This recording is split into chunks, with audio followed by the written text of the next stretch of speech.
اعوذ باللہ من الشیطان الرجیم بسم اللہ الرحمن الرحیم الحمد للہ رب العالمین الصلاۃ والسلام علی رسول الامین۔ محترم سامعین، السلام علیکم ورحمۃ اللہ وبرکاتہ۔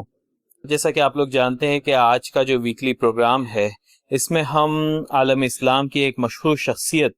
جناب سید محمد نقیب العطاس رحمۃ اللہ علیہ کی حیات اور ان کے افکار کے تعلق سے کچھ جاننے کی کوشش کریں گے۔ شاید آپ میں سے اکثر لوگوں نے سید نقیب العطاس کا نام سنا ہوگا، لیکن بہت زیادہ جو ہے ان کے تعلق سے، ان کے کام کے تعلق سے معلومات شاید ہمارے پاس میں نہیں ہوگی۔ تو آج ہم کوشش یہی کریں گے کہ آپ کے کاموں پر کچھ روشنی ڈالی جائے۔ سید نقیب العطاس جدید دور کے مشہور اسلامی مفکر، مورخ، مصنف، شاعر اور فلسفی ہو گزرے ہیں۔ آپ کا تعلق ہمارے پڑوسی ملک ملیشیا سے ہے اور حال ہی میں جو ہے آپ کا انتقال رمضان کے مہینے میں، مارچ کے مہینے میں ہوا ہے۔ بدقسمتی سے ہمارے یہاں پر جو اہم افراد ہوتے ہیں، ایون تحریکی سرکل میں جو اہم لوگ ہوتے ہیں، ان کی خدمات کے بارے میں، ان کے کاموں کے بارے میں ہم کو اس وقت تک نہیں معلوم پڑتا ہے جب تک کہ وہ اس دنیا سے رخصت نہ ہو جائے۔ بہرحال آپ کے گزرنے کے بعد ہی صحیح، لیکن یہ بہت زیادہ اہم ہے کہ ہم عالم اسلام سے متعلق اس اہم شخصیت کے بارے میں جانیں اور اس سے آگے بڑھ کر آپ نے جو تصورات اور نظریات پیش کیے ہیں اس کو سمجھنے کی کوشش کریں۔ آج کی گفتگو کسی قدر فلسفیانہ لگے گی آپ کو اور شاید کسی قدر دقیق محسوس ہوگی، لیکن اس کو سمجھنا بھی ضروری ہے، اور وہ اس لیے کیونکہ کوئی بھی جو دیر پا کام کرنا ہوتا ہے، کانسیکوینشل کام دنیا میں کرنا ہوتا ہے، تو سب سے پہلے اس کی فلسفیکل فاؤنڈیشنز ہی قائم کرنی پڑتی ہے۔ اس کی جو ہے یہ کہنا چاہیے کہ فلسفیانہ بنیادیں قائم کرنی پڑتی ہے، اور جب وہ فلسفیانہ بنیادیں قائم ہو جاتی ہے پھر جو ہے ان بنیادوں پر عمارت کی تعمیر ہوتی ہے۔ تو سید نقیب العطاس نے جو ہے کس بلڈنگ کی فاؤنڈیشن کو بنانے کا کام کیا، تو اس کا جواب یہ ہے کہ آپ نے اسلام کا نظریہ علم اور تعلیم، اس کی جو ہے فاؤنڈیشنز کو بنانے کا کام کیا۔ صرف یہ کہنا چاہیے کہ اسلام کے انہوں نے نظریہ علم و تعلیم ہی نہیں، بالعموم اسلام کا جو ورلڈ ویو ہے، تصور کائنات ہے، اس کو جو ہے ایک یہ کہنا چاہیے کہ ماڈرن اسکالرشپ کی جو لینگویج ہوتی ہے اس کے اندر میں انہوں نے اس کو پیرونے کا کام کیا، اور اس لحاظ سے جو ہے وہ کام بہت زیادہ اہمیت کا حامل رکھتا ہے۔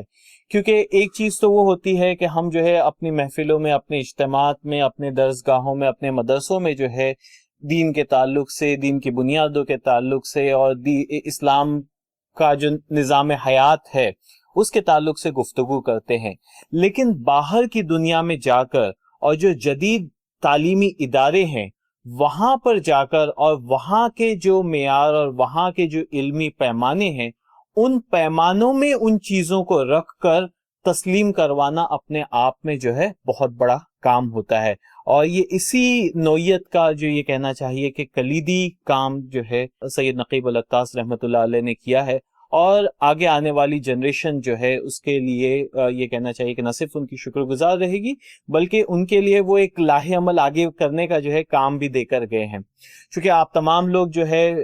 تحریک اسلامی سے وابستہ ہے، اکثر جو ہے ہم لوگ کچھ ٹرمز سنتے رہتے ہیں۔ ایک مشہور ٹرم آپ لوگوں نے سنا ہوگا کہ اسلامائزیشن آف نالج، شاید جو لوگ ایس آئی او سے وابستہ ہیں انہوں نے سنا ہوگا، کیونکہ ایس آئی او کی پالیسی کا جو ہے وہ ایک حصہ رہا ہے ایک زمانے تک کہ اسلامائزیشن آف نالج، یعنی ہمارے پاس میں جو نالج کی الگ الگ سٹریمز ہیں، سائنس ہے، آرٹس کے اندر میں تاریخ ہے، فلسفہ ہے، پھر اس کے علاوہ سماجیات ہے، سائنس کے اندر میں بایولوجی ہے، فزکس ہے، یہ تمام جو برانچز آف نالج ہے، کس طریقے سے اس کو اسلامائز کیا جائے، کس طریقے سے ان کو اسلام کے قالب میں ڈھالا جائے، یہ ٹرم اکثر آپ لوگوں نے سنا ہوگا۔ تو یہ جو اصطلاح جو ہے یہ سید نقیب العطاس کی ہی دین ہے، آپ ہی نے جو ہے اس ٹرم کو پاپولرائز کیا ہے۔ پھر اکثر ہمارے یہاں پر تحریکی سرکل میں ہم لوگ اس طرح کی بات کرتے ہیں کہ دین اور دنیا میں تمیز نہیں ہونی چاہیے، خاص طور سے علم کے میدان میں جو ہے دینی علم اور دنیاوی علم جو ہے الگ الگ نہیں ہونا چاہیے، وہ ایک ہونا چاہیے۔ یہ چیز جو ہے اب ہمارے لیے بالکل کامن نالج کی حیثیت رکھتی ہے، رائٹ. ہمارے لیے جو ہے کوئی ایک بہت نیا تصور نہیں ہے، لیکن یہ تصور بھی جو ہے ہم تک جو پہنچا ہے اس میں ایک بڑا رول جو ہے سید نقیب العطاس کا رہا ہے. انہوں نے جو ہے یہ کہنا چاہیے کہ اس تصور کو علمی جو قالب ہے وہ جو ہے آپ نے دینے کی کوشش کی ہے، اور اسی وجہ سے جو ہے اب وہ پوری صرف ملیشیا میں یا جنوبی ایشیا میں ہی نہیں بلکہ پوری دنیا میں جو ہے اب وہ ایک یہ کہنا چاہیے کہ ایکسیپٹیبل آئیڈیا بن گیا ہے. تو یہ جو ہے آپ کا کارنامہ ہے، اور انہوں نے خاص طور سے جب اس طرح کی چیزیں سامنے رکھی ہے تو اس کے ساتھ ساتھ میں جو موجودہ نظام تعلیم ہے، جو موجودہ اخلاقی تصورات ہے، یعنی جس کو ہم کہنا چاہیے کہ موجودہ زمانے کا جو مورل فریم ورک ہے، یعنی کس طریقے سے جو ہے ویلیوز یہاں پر تشکیل پاتی ہے، اور اس کے پیچھے جو سیکولر نظریہ ہے، اس کے پیچھے جو مغربی نظریہ ہے، اس کا جو ہے انہوں نے بہت زبردست علمی رد کیا. اور اس کے ساتھ ساتھ میں آپ نے خاص طور سے جو ملیشیا ہے، جو آج ہم دیکھتے ہیں وہاں کی جو یہ کہنا چاہیے کہ ایک اسلامک سوسائٹی اور ایک اسلامی روایات جو بنی ہے، اس کی تعمیر میں بھی جو ہے آپ کا ایک بڑا کردار رہا ہے. تو یہ کہنا چاہیے کہ بہت ہی اساسی نوعیت کا کام جو ہے سید نقیب العطاس کے ذریعے سے اللہ تعالیٰ نے لیا ہے. ایک چھوٹا سا ان کا شخصی تعارف آپ کے سامنے پیش کر دوں. آپ کی پیدائش جو ہے ستمبر 1931 میں ہوئی تھی، اور جیسے کہ میں نے کہا کہ حال ہی میں آپ کا انتقال ہوا ہے مارچ کے مہینے میں. آپ کا تعلق جو ہے ملیشیا میں جاوا نام کا علاقہ ہے، وہاں پر آپ کی پیدائش ہوئی تھی. حالانکہ آپ کی پیدائش جو ہے ملیشیا کی ہے، لیکن نسلاً جو ہے آپ عرب حضرمی تھے. یعنی عرب کا آپ جانتے ہیں کہ حضر الموت کا جو علاقہ ہے، آپ نے مشہور حدیث نبی صلی اللہ علیہ وسلم کی سنی ہوگی کہ ایک عورت جو ہے سنا سے حضر الموت تک کے جو ہے سونا اچھالتے ہوئے جائے گی. تو عرب کا جو حضر الموت والا علاقہ ہے جو جنوب میں آتا ہے، یعنی سعودی عرب جو موجودہ سعودی عرب ہے اس کے جنوب میں آتا ہے. تو سعودی عرب، موجودہ یمن اور عمان، اس کے جو کچھ ایریاز ہیں یہ جو ہے حضر الموت میں آتے ہیں. تو یہاں سے جو ہے عربوں کی ایک یہ کہنا چاہیے کہ آبادی کسی زمانے میں ملیشیا ہجرت کی تھی، اور پھر وہاں سے جو ہے ان کی نسل نکلی. آپ لوگ جانتے ہیں کہ ایون جو ہندوستان میں بھی، ہندوستان کا جو ساحلی علاقہ ہے، یہاں پر بھی عرب تاجر اور عرب داعیان اسلام آئے تھے، اور پھر وہ بھی یہاں پر رہ بسے، اور پھر ان کے ذریعے سے بھی جو ہے یہاں پر یہ کہنا چاہیے کہ مسلمانوں کی نسل آگے بڑھی. تو نسلی لحاظ سے جو ہے آپ عرب حضرمی تھے، لیکن اس کے ساتھ ساتھ میں جو ہے آپ کی جو دادی تھی ان کا تعلق جو ہے سوڈان سے تھا. تو یعنی مکس ایتھنیسٹی جس کو ہم کہتے ہیں، وہ مکسڈ ایتھنیسٹی تھی آپ کی. یہ تمام چیزیں بتانے کی وجہ یہ ہے کہ یہ جو مکس ایتھنیسٹی ہے کس طریقے سے آگے جا کر جو ہے انہوں نے جو علمی کام کیا اس پر بھی جو ہے یہ چیز کس طریقے سے اثر انداز ہوتی ہے، وہ انشاءاللہ ہم لوگ اس پر ڈسکس کریں گے. آپ کا جو خاندان تھا پہلے سے ہی جو ہے وہ ایک روحانی سلسلہ تھا. آپ کے خاندان میں جو ہے علم و تدریس کا رجحان تھا. خود ان کے جو بھائی تھے سید نقیب العطاس کے، سید حسین العطاس، وہ بھی جو ہے ایک اکیڈمی، ایک سوشولوجسٹ تھے. تو کہنے کا مطلب یہ ہے کہ اس طرح کے جو ہے خاندان سے آپ کا تعلق رہا ہے. پھر جو ہے ایک چیز ہم یہ دیکھیں گے کہ کس طریقے سے جو ہے آپ کی تربیت ہوئی، آپ کا علمی سفر کیسا رہا. تو جو اسکولی تعلیم ہوئی وہ وہیں پر ملیشیا میں ہوئی. آپ کی جو سیکنڈری ایجوکیشن، ثانوی تعلیم ہم جس کو کہتے ہیں، جس میں آپ نے جو ملے ادب ہے، یعنی وہاں کی جو زبان ہے ملیشیا کی جس کو ملے کہا جاتا ہے، تو ملے ادب، تاریخ اور مغربی کلاسیکل جو لٹریچر ہے اس کا مطالعہ آپ نے اسکول ہی لیول پر کیا تھا. پہلے ہی سے جو ہے آپ کو ان تمام ٹاپکس میں دلچسپی تھی. پھر اس کے بعد میں جو ہے آپ جو ہے جو ملائے ریجیمنٹ تھا، جو فوج تھی، اس میں آپ کیڈٹ آفیسر کے طور پر انہوں نے جوائن کیا، اور وہاں سے ان کو موقع ملا یونائٹڈ کنگڈم کی یعنی برطانیہ کی دو مشہور یونیورسٹیز میں تعلیم حاصل کرنے کا. ایک کا نام ہے ایٹن ہال اور دوسرے کا نام ہے رائل ملٹری اکیڈمی جو کہ اسکاٹ لینڈ میں ہے. تو یہ دو جو ہے مشہور ادارے تھے، وہاں پر آپ نے تعلیم حاصل کی، اور وہاں پر علوم اسلامی میں خاص طور سے آپ نے دسترس حاصل کی. وہاں پر آپ کی خاص دلچسپی کا جو موضوع بنا وہ تھا صوفیوں کا میٹا فزکس. میٹا فزکس آپ لوگ جانتے ہیں جس کو کہا جاتا ہے مابعد الطبیعیات. یعنی عام طور پہ جو ہمارے پاس میں جو ہم ایجوکیشن حاصل کرتے ہیں، جو نالج ہوتی ہے، وہ ایسی چیزیں ہوتی ہے جن کو ہم ایکسپیریمنٹلی دیکھ سکتے ہیں، چیک کر سکتے ہیں اور معلوم کر سکتے ہیں. یعنی یہ کہ اس کی کوئی نہ کوئی یہ کہنا چاہیے کہ ایکسپیریمنٹل بیسس ہوتا ہے جس کو ہم ہمارے جو حواس خمسہ ہے اس سے محسوس کر سکتے ہیں اور اس کو دیکھ سکتے ہیں اور اس میں انکوائر کر سکتے ہیں. لیکن جو مابعد الطبیعیات ہوتا ہے، میٹا فزکس ہوتا ہے، یہ فلسفے کی وہ برانچ ہوتی ہے جس میں یہ کہ جو فزیکل سائنس کے موجودہ اصول ہے اس کے بیونڈ جا کر انسان جو ہے حقیقت کو اور پھر اس کے علاوہ اپنے وجود کو یعنی ایگزسٹنس کو اور ریالٹی کو، ان تمام چیزوں کو یہ کرتا ہے، اس کے تعلق سے بات کرتا ہے. آسان زبان میں اگر کہنا چاہے تو جیسے ہم کہتے ہیں کہ بھئی ایک اللہ تعالیٰ کی ذات ہے، ایک خالق کائنات ہے جو اس دنیا کو چلا رہا ہے. اب یہ چیز اگر ہم سائنس کے اصولوں سے پروف کرنے کی کوشش کریں گے تو ظاہر سی بات ہے کہ سائنس کے جو لمیٹڈ اصول ہیں اس سے تو وہ چیز پروف نہیں ہو سکتی ہے. لیکن ظاہر سی بات ہے کہ دنیا کے اندر میں بہت سارے ایسی چیزیں ہوتی ہیں، بہت سارے ایسے فینومینن ہوتے ہیں جو سائنسی اصول جس کو ایکسپلین نہیں کر سکتے، تو اس کے لیے جو ہے فلسفی کی یہ برانچ ڈیولپ ہوئی جس کو کہا جاتا ہے میٹا فزکس. اور آپ جانتے ہیں کہ خاص طور سے جو اسلامک اسکالرشپ ہے اس میں میٹا فزکس کی بہت اہمیت ہے، کیونکہ ہم جو ہے اکثر ایسی چیزوں کی بات کرتے ہیں، غیب کی چیزوں کی بات ہوتی ہے جس کو ظاہر سی بات ہے جہاں تک سائنس نہیں پہنچ سکتا ہے. تو خاص طور سے ابن عربی ہو گئے، امام غزالی ہو گئے، آپ تمام لوگوں نے جو ہے اس یہ کہنا چاہیے کہ فلسفے کی اس فیلڈ میں کام کیا ہے. تو کہنے کا مطلب یہ ہے کہ آپ کو وہاں پر میٹا فزکس میں دلچسپی پیدا ہوئی سید نقیب الطاس کو، اور خاص طور سے جو صوفی ہو گزرے تھے ملیشیا میں، انہوں نے جو میٹا فزکس پہ کام کیا تھا اس میں ان کو دلچسپی پیدا ہوئی. خاص طور سے آپ نے جو پی ایچ ڈی کی یونیورسٹی آف لنڈن سے، اس کا جو تھیسس تھا وہ ملیشیا کے ایک مشہور صوفی شاعر تھے حمزہ فنسوری. تو حمزہ فنسوری کی جو صوفی شاعری تھی اس پر جو ہے آپ نے پی ایچ ڈی کی تھی. اب یہ چیز کیوں امپورٹنٹ ہے صوفی شاعری پر آپ کا پی ایچ ڈی کرنا، اس کو بھی ہم تھوڑا سا آگے سمجھنے کی کوشش کریں گے کہ آپ کے اوور آل جو ورک تھا، آپ کا جو اوور آل کام تھا، اس میں یہ چیز کہاں بیٹھتی تھی.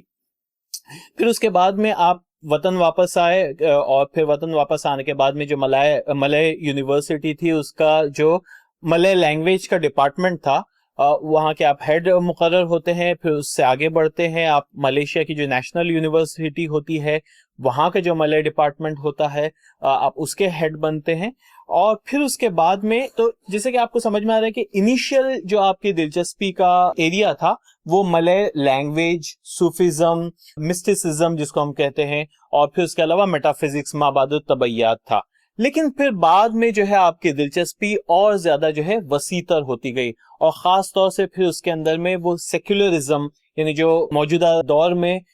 مذہب اور جو اجتماعی امور ہے ان کو الگ کرنے کا نام ہے. سیکولرزم کا مطلب وہی ہوتا ہے نا کہ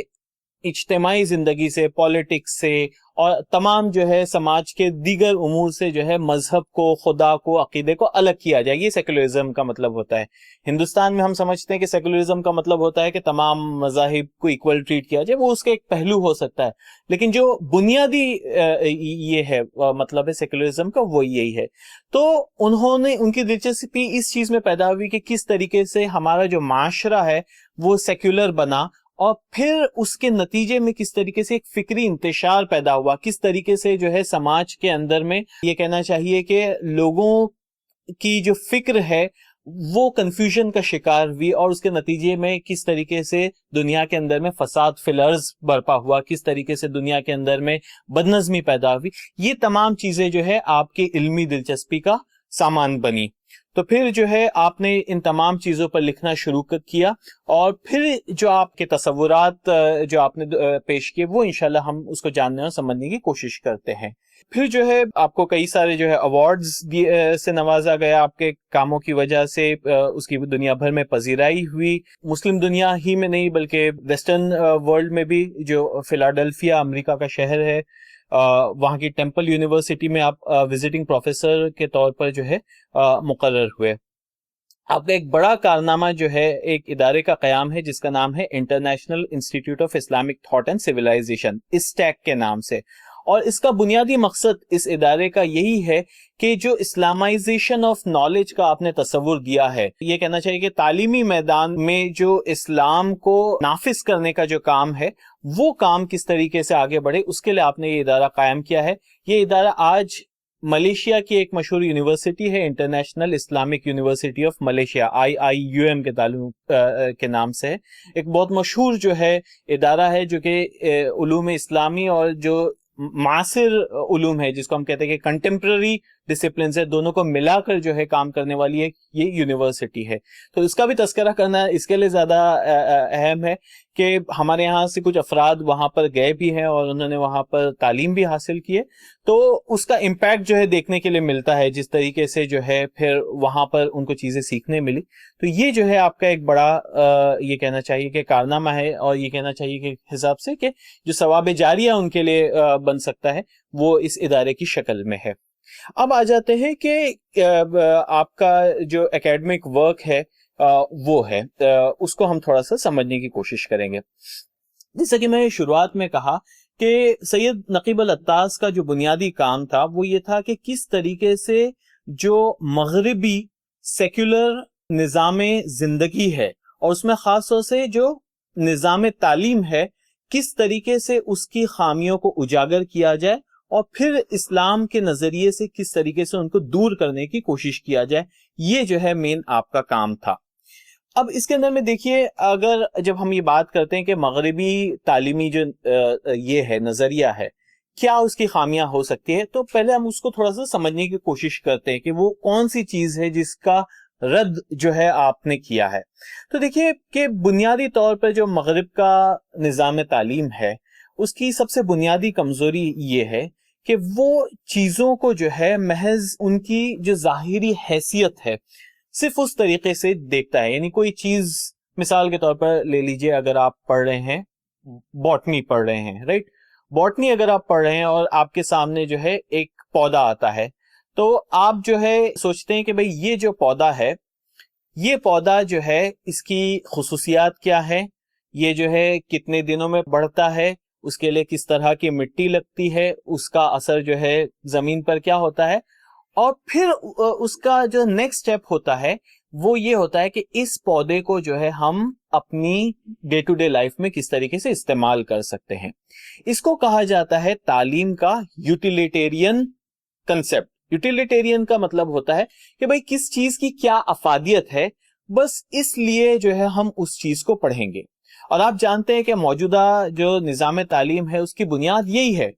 آپ کسی بھی بچے سے پوچھ لیں کہ بیٹا آپ جو ہے ہیلتھ سائنس کیوں پڑھ رہے ہو، تو وہ یہی بولے گا آپ کو کہ بھئی میں اس کے لیے پڑھ رہا ہوں تاکہ جو ہے میں ڈاکٹر بن سکوں، اور میں ڈاکٹر بن گیا تو پھر جو ہے سماج میں میرا نام ہوگا اور جو ہے لوگ میری واہواہی کریں گے، یا پھر مجھے اچھا پیسہ ملے گا یا اچھا رتبہ ملے گا. تو اس کو ہم کہتے ہیں کہ تعلیم کا جو ہے ایک یوٹیلیٹیرین کنسپٹ ہے. یعنی ہر آدمی یہی سوچتا ہے کہ یہ 4 سال اگر میں پڑھ لوں گا تو اس کے بعد میں مجھے فلاں نوکری ملے گی، فلاں جاب ملے گا، فلاں کام جو ہے میں کر پاؤں گا. ایون جو لوگ جو ہے تھوڑا سا آگے جاتے ہیں، ہائر ایجوکیشن حاصل کرتے ہیں، تو وہ بھی یہی سوچتے ہیں کہ بھئی ٹھیک ہے میں یہ ٹیکنالوجی اس کے لیے سیکھ رہا ہوں،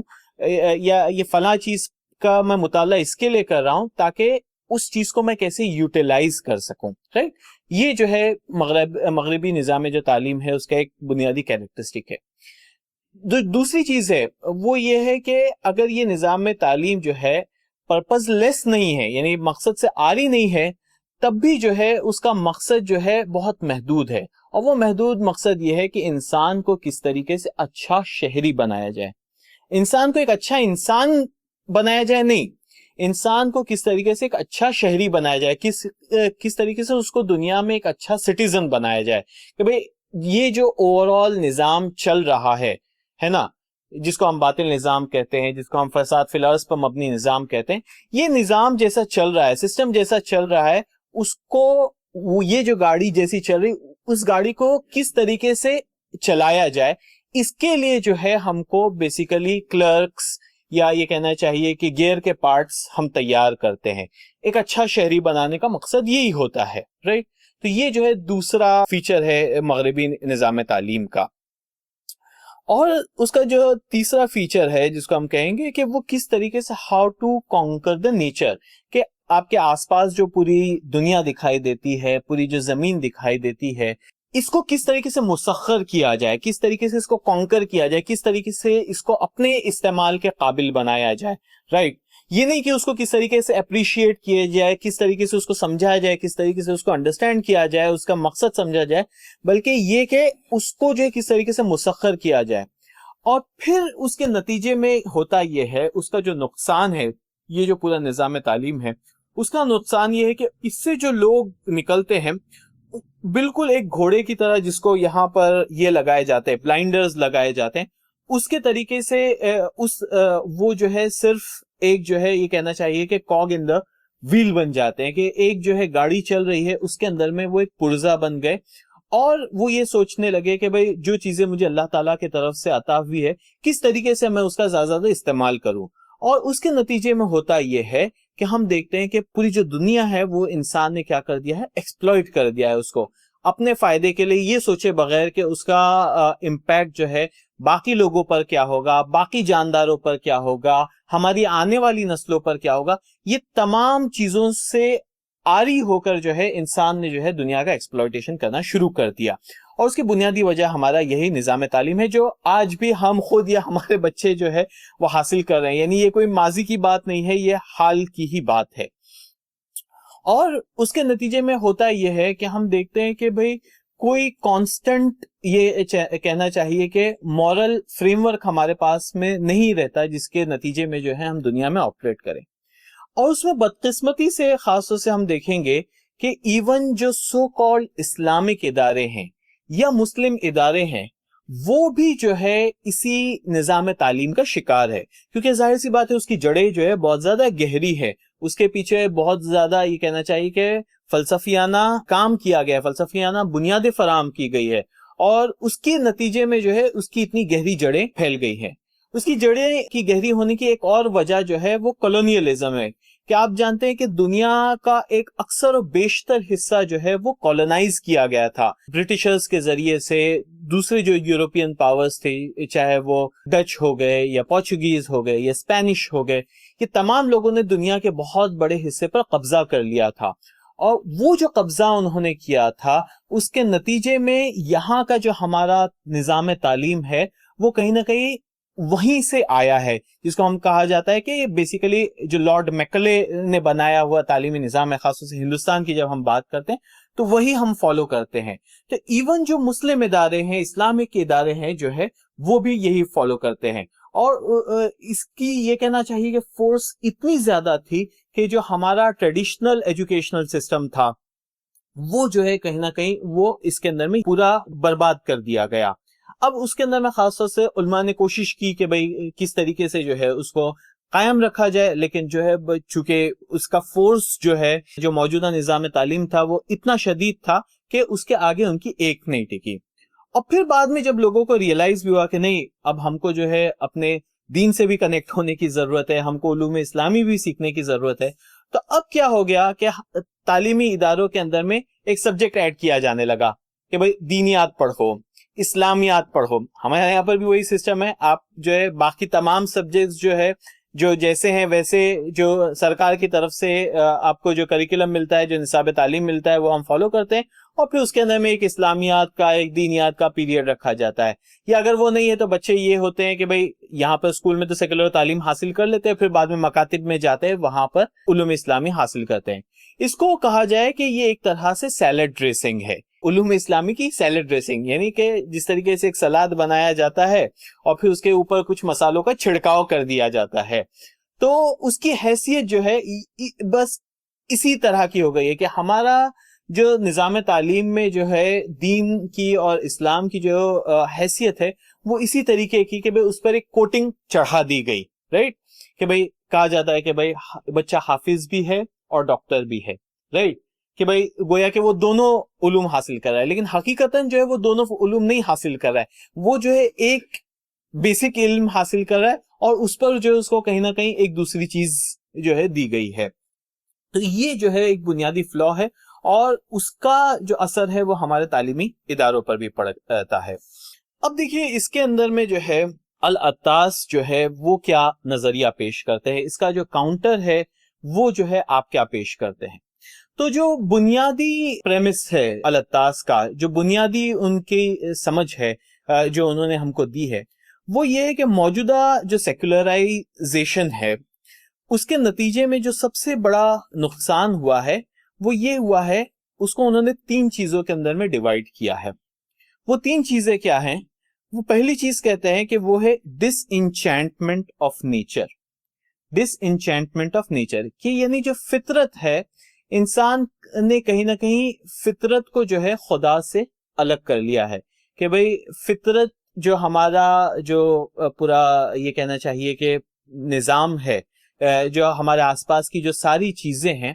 اس کا کوئی کامن سورس یا کامن لنک یا کوئی کامن تھریڈ نہیں ہے. ہر چیز کو انسان کیا کرتا ہے, ایک خود مختار اپنے آپ پر قائم جو ہے چیز کے طور پر دیکھتا ہے اور اس کو پھر ویسے ہی اسٹڈی کرنے کی کوشش کرتا ہے نا. کہ انسان یہ سمجھتا ہے کہ بھئی یہ ایک فلاں چیز ہو رہی ہے, جیسے مثال کے طور پہ نظام شمسی لے لیجئے, سولار سسٹم جس کو ہم کہتے ہیں. اب وہ سولار سسٹم کو یہ باقی تمام چیزیں جو کائنات کے اندر میں ہو رہی ہے وہ اس کے ایک پارٹ کے طور پر نہیں دیکھتا ہے, وہ اس کو آئسولیٹ کرتا ہے, پھر اس کو سمجھنے کی کوشش کرتا ہے اور پھر اس کو جاننے کی کوشش کرتا ہے. تو اس کو انہوں نے ایکسپلین کیا ڈس انچینٹمنٹ آف نیچر کے تعلق سے, کہ بھئی جو دنیا کی تمام چیزیں ہیں وہ گویا کہ ایک طرح سے خود مختار ہے اور وہ جو ہے اپنا ایک انڈیپینڈنٹ وجود رکھتی ہے, وہ کسی اور چیز پہ ڈیپینڈنٹ یا کنیکٹڈ نہیں ہے. دوسرا انہوں نے کہا کہ یہ جو سیکولرائزیشن ہوا ہے ایجوکیشن کا, اس کا بڑا مسئلہ یہ ہوا ہے کہ اس کی وجہ سے ڈی سیکرلائزیشن آف پالیٹکس ہو گیا. سیکرلائز کرنا یعنی کسی چیز کو سیکریٹ کرنا, تقدس دینا, کسی چیز کو مقدس سمجھنا. اب پالیٹکس جو ہے آج کے ہم لوگ بچہ یہ بولتا ہے نا کہ پالیٹکس تو کیا ہے, وہ گندگی ہے, کیچڑ ہے, وہاں پر جو ہے سب چور بیٹھے. یعنی کہ وہ جو پولیٹیکل عمل تھا جس کے ذریعے سے انسان جو ہے خود جو ہے اپنی تنظیم کرتا ہے سماجی لیول پر, اس کے اندر سے تقدس ختم ہو گیا, اس سے جو ہے مذہب ہٹا دیا گیا, جس کو علامہ اقبال نے کہا کہ جدا ہو دین سیاست سے تو رہ جاتی ہے چنگیزی. تو وہ چیز کا تصور جو ہے آپ نے دیا. اور تیسرا انہوں نے یہ کہا کہ deconsecration of values. Deconsecration of values یہ کہ بھئی جو ہمارے ویلیوز ہے, جو ہمارے اقدار ہیں, اس کے پیچھے جو ہے کوئی عقیدہ باقی نہیں رہ گیا ہے. یعنی اگر ہمارے پاس میں کچھ ویلیوز بھی ہے تو وہ اس بنیاد پر ہے کہ بھئی ہم انسان اس کو صحیح سمجھتے ہیں ایک, یا پھر وہ اس بنیاد پر ہے کہ وہ قانون کے اندر میں لکھی گئی ہے چیز دو, یا وہ اس بنیاد پر ہے کہ اس کا نتیجہ کیا ہوتا ہے. اگر اس کا نتیجہ اچھا ہوتا ہے تو وہ ویلیو اچھی ہے, یعنی اگر جھوٹ بولنے سے کوئی اچھی چیز ہوتی ہے تو جھوٹ بولنا کیا ہو گیا ہے, وہ اچھا عمل ہو گیا. چوری کرنے کا نتیجہ اگر کوئی اچھا دکھائی دیتا ہے تو وہ کیا ہو گیا ہے,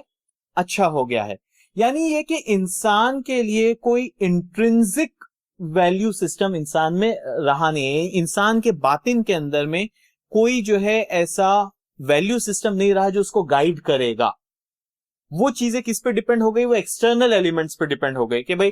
قانون کیا بولتا ہے. اگر ڈاکٹری کی ایتھکس آپ کو یہ بولتی ہے کہ بھئی آپ نے ایسا کرنا چاہیے تبھی آپ وہ چیز کریں گے, ڈاکٹری کی ایتھکس میں آپ کو اگر وہ چیز نہیں پڑھایا گیا ہے تو پھر وہ جو ہے آپ فری ہے, آپ کو وہ چیز کرنا ہے تو آپ کیجئے. تو یا تو وہ قانون سے آپ کو ویلیوز مل رہی ہے یا پھر نتائج کی بنیاد پر مل رہے ہیں کہ بھئی کوئی چیز کا نتیجہ کیا ہو رہا ہے اس بنیاد پر مل رہے ہیں, اور یا پھر اس بنیاد پر مل رہے کہ ہم کو کیا صحیح لگتا ہے.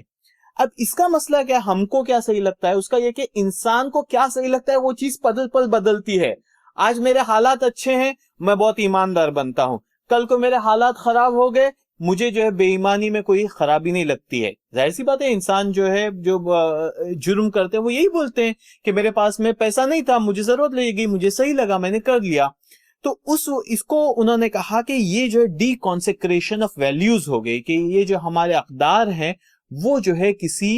عقیدے سے, کسی جو ہے الہی وجود سے اس کو کیا کر دیا گیا, الگ کر دیا گیا. تو یہ جو ہے انہوں نے کہا کہ یہ سیکولرائزیشن کا مسئلہ ہے. اور ان تمام چیزوں کو ملا کر آپ نے ایک تصور دیا اور وہ تصور آپ نے دیا، وہ کہا کہ ادب کا فقدان، کہ دنیا کے اندر میں جتنی بھی پرابلمز ہم کو نظر آتے ہیں اس کی جو بنیادی وجہ ہے وہ ہے لاس آف ادب.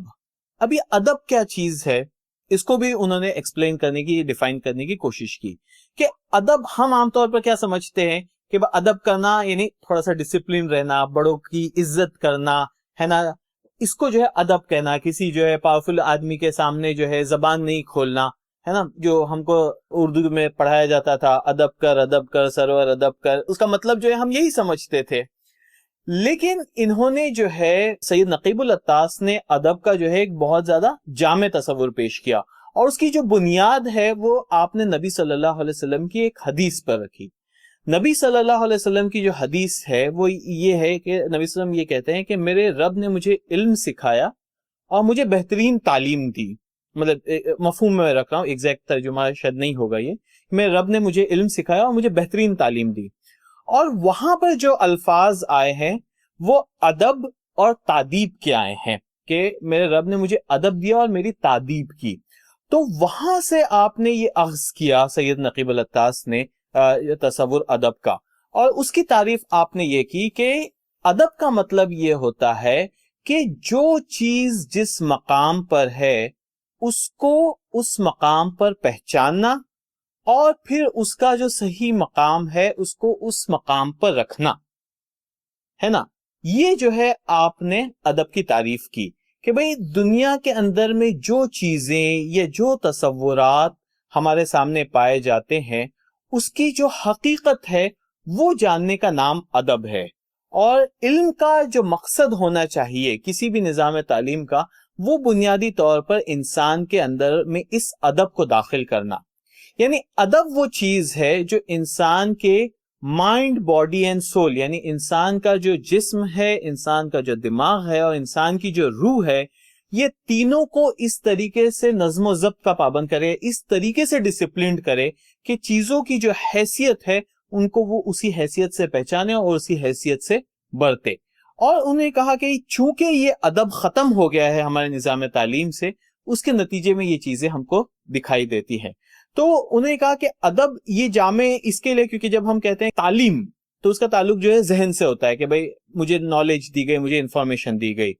اور جب ہم تربیت کہتے ہیں تو اس کا تعلق جو ہے ہمارے فزیکل آسپیکٹ سے ہوتا ہے کہ بھئی مجھے فلاں چیز کرنے آنا چاہیے. لیکن انہوں نے کہا کہ ادب یہ تینوں چیزوں کا احاطہ کرتا ہے، اور جو ادب انکلکیٹ کرنے کا کام نام ہے وہ جو ہے تادیب ہے. تو یہ جو ہے آپ نے نظام علم کا تصور دیا. اب پھر سوال یہ اٹھتا ہے اس کے اندر میں کہ کس طرح کا علم انسان نے حاصل کرنا چاہیے، کس طرح کا علم انسان کو دیا جانا چاہیے. تو آپ نے اس میں اس کی یہ تشریح کی کہ دو طرح کا علم جو ہے انسان کو ملنا چاہیے. ایک جو ہے جس کو انہوں نے کہا کہ فرض عین، اور دوسرا ہے وہ فرض کفایہ ہے. فرض عین سے متعلق ان کے وہ علوم ہے جو ڈائریکٹلی جو ہے وحی کے ذریعے سے اللہ تعالیٰ نے ہم کو دیے ہیں، جس کے تعلق سے توحید، دین کو سمجھنا، رسالت، غیب کی باتوں کو جاننا، انسان کا اپنے مقصد وجود کو سمجھنا. یہ وہ ساری چیزیں ہیں جو دنیا کا کوئی اور ماخذ، کوئی اور سورس ہم کو نہیں دے سکتا ہے. یہ جو صرف اور صرف علم ایک ایسی ذات کی طرف سے آ سکتا ہے جس نے ہم کو بنایا ہے. تو انہوں نے کہا کہ یہ فرض عین ہے. فرض عین یعنی ہر انسان کو حاصل کرنا وہ علم ضروری ہے. اور پھر دوسرا علم جو ہے جس کو کہا جاتا ہے فرض کفایہ. فرض کفایہ کا مطلب یہ وہ علوم ہے جو ضروری نہیں کہ ہر انسان حاصل کرے، لیکن سماج میں سے کچھ لوگوں کو وہ علم حاصل کرنا ضروری ہے. اور یہ کون سے علوم ہیں؟ یہ وہ علوم ہیں جو ہم تمام لوگ پڑھتے ہیں. انجینئرنگ ہو گیا، ڈاکٹری ہو گیا، سائنس ہو گیا، جغرافیہ ہو گیا، تاریخ ہو گیا، شہریت ہو گیا. یہ تمام چیزیں جو ہے کس کے ذیل میں آتی ہے؟ فرض کفایہ. یہ تمام چیزیں، یہ بھی اس کا بھی علم ضروری ہے، لیکن اس کا علم ہر ایک کو حاصل کرنا ضروری نہیں ہے، سماج کے کچھ لوگوں کو حاصل کرنا ضروری ہے. اب پھر جو سیکنڈ بات جو انہوں نے بتایا کہ یہ فرض عین اور فرض کفایہ میں تعلق کیا ہے، تو آپ نے یہ بتایا کہ فرض عین جو ہے اصل ہے، دیٹ از دی، جس کو کہتے ہیں کہ nerve centre of our education system. یہ جو ہے اس کا بنیادی محور ہونا چاہیے. اور جو فرض کفایہ والے علوم ہے وہ جو ہے اس کے اطراف اور اس سے منسلک ہونے چاہیے. یعنی یہ نہیں ہو سکتا ہے کہ یہ تمام علوم جو ہے آئسولیشن کے اندر میں الگ الگ قائم کرے کہ بھائی آپ فرض عین پڑھ لیے الگ اور فرض کفایہ نہیں. آپ کا فرض عین فرض کفایہ، آپ کا فرض کفایہ وہ فرض عین کے ہی انڈر میں ہونا چاہیے. اور اسی کو آپ نے پھر اسلامائزیشن آف نالج کا نام دیا کہ بھائی ہمارے پاس میں جو ہے جو مختلف علوم ہے اس کو جو ہے کس طریقے سے اسلامائز کیا جائے، اس کو کس طریقے سے یہ جو فرض عین ہمارے پاس میں اس کے حساب سے جو ہے ترتیب دیا جائے. یہ جو ہے تصور آپ نے دیا. اور پھر آپ نے اس کی ایک آئیڈیل شکل بتایا کہ ہمارے پاس میں ایک جامعہ، ایک کلیہ، ایک یونیورسٹی اس طریقے سے ہونا چاہیے جہاں پہ یہ تمام نالج ایک دوسرے سے انٹر کنیکٹڈ ہو، اور ان تمام کا مرکز جو ہے وہ فرض عین ہے جو اللہ تعالیٰ کی طرف سے ہم کو حاصل ہوا ہے. اور آپ سوچئے کہ یہ کتنا ریولیوشنری آئیڈیا ہے، کیونکہ اب جب new education policy Indian government کی آئی ہے تو یہ کہا جا رہا ہے کہ جو یونیورسٹی ہے وہ ملٹی ڈسپلینری اور انٹر ڈسپلینری ہونا چاہیے. یعنی وہاں پر جو ہے تمام علوم آپس میں کنیکٹڈ ہونا چاہیے. یعنی اگر میں آئی ٹی سیکھ رہا ہوں تو آئی ٹی کے ساتھ میں مجھے سوشولوجی کے بارے میں پتا ہونا چاہیے، مجھے سائیکولوجی بھی پتا ہونا چاہیے، مجھے تمام چیزیں پتا ہونا چاہیے، کیونکہ جب انسان تمام علوم حاصل کرتا ہے تبھی وہ جو ہے مکمل انسان بنتا ہے. تو بیسک ڈفرنس جو مغربی نظام تعلیم اور جو اسلامی نظام تعلیم ہے اس میں یہ ہے کہ مغربی نظام تعلیم اچھا شہری چاہتا ہے، ایک اچھا کلرک چاہتا ہے، ایک اچھا ورکر چاہتا ہے، اور ہم جو ہے ایک اچھا انسان چاہتے ہیں. اور ایک اچھا انسان اسی وقت بن سکتا ہے جو تمام علوم کے تعلق سے اس کو ایٹ لیسٹ بنیادی معلومات ہو، اور وہ تمام علوم ڈسپیریٹ نہ ہو، وہ الگ الگ نہ ہو، وہ کنیکٹڈ ہو، اور ان کو کنیکٹ کرنے کی جو چیز ہو وہ جو ہے الہی ہدایات ہو، وہ جو ہے اللہ تعالیٰ کی طرف سے جو ہم کو ہدایات ملی ہے وہ ہو. تو جب اس طرح کا آئیڈیا ہم ایکسپٹ کرتے ہیں تو آپ سوچئے کہ اس کے اندر میں دینیات ایک الگ چیپٹر نہیں ہو سکتا ہے، دینیات ایک الگ سبجیکٹ نہیں ہو سکتا ہے، اسلامیات ایک الگ سبجیکٹ نہیں ہو سکتا ہے، بلکہ وہ جو ہے آپ کے ہر سبجیکٹ کا، آپ کے ہر ٹیکسٹ بک کا، آپ کے ہر چیپٹر کا جو ہے حصہ ہونا چاہیے. جیسے مثال کے طور پر اگر آپ کو ایک ایگزامپل دینا رہے، جیسے کہ میں بایولوجی کا ایگزامپل دیا، رائٹ،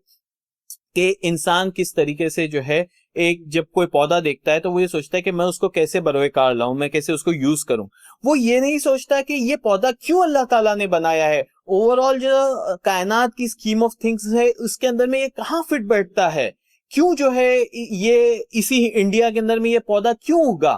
ہے نا، ایک چھوٹا سا ایگزامپل. اور انسان جب وہاں پر یہ پہنچتا ہے تو اس کے ذریعے سے وہ اپنی ذات کو، اپنے بنانے والے کو، تمام چیزوں کے اندر میں ایک ہم آہنگی، ایک ہارمنی جو ہے وہ پیدا کرتا ہے. جب وہ نفسیات پڑھتا ہے، سائیکولوجی پڑھتا ہے، تو وہ یہ اسلام اس کے اندر میں گائیڈ کرتا ہے کہ بھئی انسان کے پاس میں دو طرح کے عقل ہوتے ہیں، دو مائنڈ ہوتے ہیں، جس کو ایک کہتے ہیں عقل ناطق اور دوسرا کہتے ہیں عقل حیوانی. یعنی جس کو ہم کہیں گے کہ ایک ریشنل مائنڈ ہوتا ہے انسان کا، اور ایک انسان کا اینیملسٹک مائنڈ ہوتا ہے. ریشنل مائنڈ اس کو صحیح طور پہ گائیڈ کرتا ہے، اینیملسٹک مائنڈ جو ہے اس کو نفسانی خواہشات کی طرف لے جاتا ہے. اگر انسان اس طریقے کا ڈسٹنکشن اپنے ذہن میں رکھے تو بہت سارے جو نفسانی مسائل آج کے زمانے میں پیدا ہو رہے ہیں، انسان جو ہے اس کا سلوشن بہت آسانی سے اس پہ پہنچ سکتا ہے. انسان جب لا پڑھتا ہے، قانون پڑھتا ہے، تو وہ قانون کو جو ہے محض ایک میکینیکل انداز میں نہیں پڑھتا ہے کہ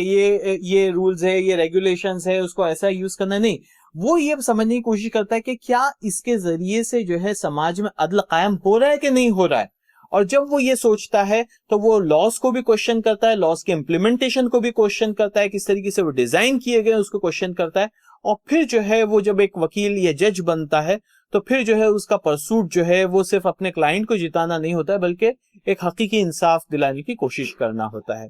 تو یہ جو ہے نظریہ آپ نے دیا ہے، جو اگین جیسے میں کہا کہ ہمارے لیے جو ہے ہم کو کامن نالج لگے گا، لیکن کامن نالج اس کے لیے کیونکہ آپ نے یہ کام کیا ہے، یہ فلاسفیکل ورک کیا ہے، اس کے لیے ہم کو آج کی تاریخ میں یہ لگ رہا ہے کہ یہ تمام چیزیں جو ہے اس طریقے سے ہونا چاہیے. اور اس میں آخری چیز جو ہے میں بول کر اپنی بات ختم کروں گا. انہیں یہ کہا کہ یہ جو اسلامائزیشن ہے جہاں باقی تمام علوم پر ہو رہا ہے، وہ خاص طور سے اسلامائزیشن آف لینگویج بھی ہونا چاہیے. یعنی جو زبان ہم بولتے ہیں وہ زبان کا بھی اسلامائزیشن ہونا چاہیے. اب زبان کا اسلامائزیشن کس کو کہتے ہیں؟ ہم کو اکثر یہ لگتا ہے کہ زبان اپنے آپ میں ایک نیوٹرل چیز ہے، آپ انگریزی بولو، اردو بولو، عربی بولو، کوئی فرق نہیں پڑتا ہے نا، سب میں ایک ہی بات کہی جا رہی ہے. اردو کو عربی میں ٹرانسلیٹ کر دو، انگلش کو اردو میں ٹرانسلیٹ کر دو، زبان کا اس کے علاوہ اور کوئی کام نہیں ہے. لیکن آپ نے یہ سید نقیب العطاس نے یہ کنسیپٹ دیا کہ زبان اپنے آپ میں کوئی نیوٹرل غیر جانبدار چیز نہیں ہے. زبان کے اندر میں جو الفاظ ہیں، جو تراکیب ہے، وہ اس پہ ڈپینڈ کرتی ہے کہ جن لوگوں نے یہ زبان بنائی ہے ان کے ویلیوز کیا ہیں، ان کے اقدار کیا ہے، اور اس کی جھلک اس کو زبان میں دکھائی دیتی ہے. جیسے مثال کے طور پر ہم اردو کے اندر میں عربی میں ایک لفظ استعمال کرتے ہیں حیا، اور ہم وہ لفظ حیا کو سمجھ جاتے ہیں کہ اس کا مطلب کیا ہوتا ہے. اس کے اندر میں جو ہے بیسیکلی یہ پہلو شامل ہے کہ وہ چیز جو انسان کو برائی سے روکتی ہے، جو برائی کرنے سے اس کو شرم دلاتی ہے، ایک احساس ندامت، ایک سینس آف گلٹ اس کے اندر میں پیدا کرتی، وہ چیز حیا ہے. لیکن اس کا الٹرنیٹ آپ کو انگلش میں نہیں ملے گا، مراٹھی میں نہیں ملے گا، کسی اور زبان میں آپ کو نہیں ملے گا. تو اس کا مطلب یہ ہے کہ یہ زبان کے الفاظ میں وہ چیز آپ کو جو ہے، زبان آپ کو حیا کرنا سکھا رہی ہے مثال کے طور پر. تو جب آپ لینگویج کی بات کرتے ہیں تو آپ کو اس کو بھی کس طریقے سے آپ اسلامائز کر سکتے ہیں یہ سوچنا چاہیے. مطلب آپ یہاں پہ مراٹھی بول رہے ہیں، انگریزی بول رہے ہیں، اس کا اسلامائزیشن کیسا ہو سکتا ہے، یہ بھی جو ہے کرنے کا اور سوچنے کا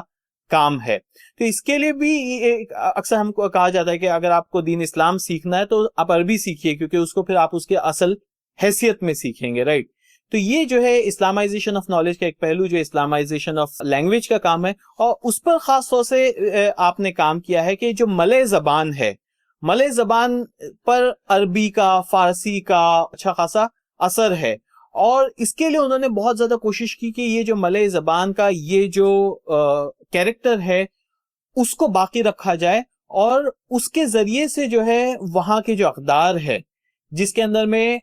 ملیشیا کا جو لوکل ٹریڈیشن ہے وہ بھی چھپا ہوا ہے، اور جو اسلامک ٹریڈیشن ہے وہ بھی چھپا ہوا ہے، اس کو جو ہے کس طریقے سے برقرار رکھا جائے. تو پھر یہ کہ بچوں کی جو تعلیم ہو وہ ملے زبان میں ہی ہو، اور پھر جو وہاں کی آفیشیل لینگویج ہو ملیشیا کی. وہاں پر ایک ڈیبیٹ چل رہی تھی کہ وہ مینڈرین چائنیز ہو یا ملے ہو، تو انہوں نے بہت اسٹرانگلی وہ چیز ایڈوکیٹ کیا کہ نہیں، ملے زبان ہی ہونا چاہیے. تو اس کے پیچھے وجہ یہی تھی کہ اس کے ذریعے سے جو ہماری روایات ہے اور جو اسلامی روایات ہے وہ باقی رہے. تو یہ بھی جو ہے ایک اہم کام آپ نے کیا ہے. اور جیسا کہ میں شروعات میں کہا تھا کہ ایک ماڈرن جو ملیشیا ہم کو دکھائی دیتا ہے، جو ملیشین اسلامک سوسائٹی دکھائی دیتی ہے، اس میں بھی ایک بڑا کنٹریبیوشن آپ کا رہا ہے. تو گفتگو طویل ہو گئی اور میرے خیال سے کسی قدر جو ہے بھاری بھرکم رہی ہوگی، اس کے لیے میں معذرت چاہتا ہوں. لیکن یہ آئیڈیاز سمجھنا اس کے لیے بھی ضروری ہے، کیونکہ اگر اس پہ آگے کچھ کام ہونا ہے تو ہم کو یہ جاننا پڑے گا کہ ہمارا جو یہ علمی ورثہ ہے یہ کتنا رچ ہے، کتنا جو ہے اس کے اندر میں رچنس پائی جاتی ہے، کتنا لوگوں نے جو ہے اس پر کام کیا ہے. اللہ رب العزت سے دعا ہے کہ اللہ تعالیٰ سید نقیب العطاس رحمۃ اللہ علیہ کی یہ جو خدمات ہیں ان کو قبول کرے، ہم کو جو اس قابل بنائے کہ ہم جو ہے نہ صرف ان کو پڑھے سمجھے بلکہ اس پر اور آگے جو ہے کچھ کام کرنے کی کوشش کریں، اور جو کچھ بھی جو ہم سے بن پڑ سکتا ہے یہ جو اسلامائزیشن آف نالج کا مشن ہے اس کے اندر میں اپنا رول ادا کریں. آمین. واخر دعواہم ان الحمدللہ رب العالمین. السلام علیکم.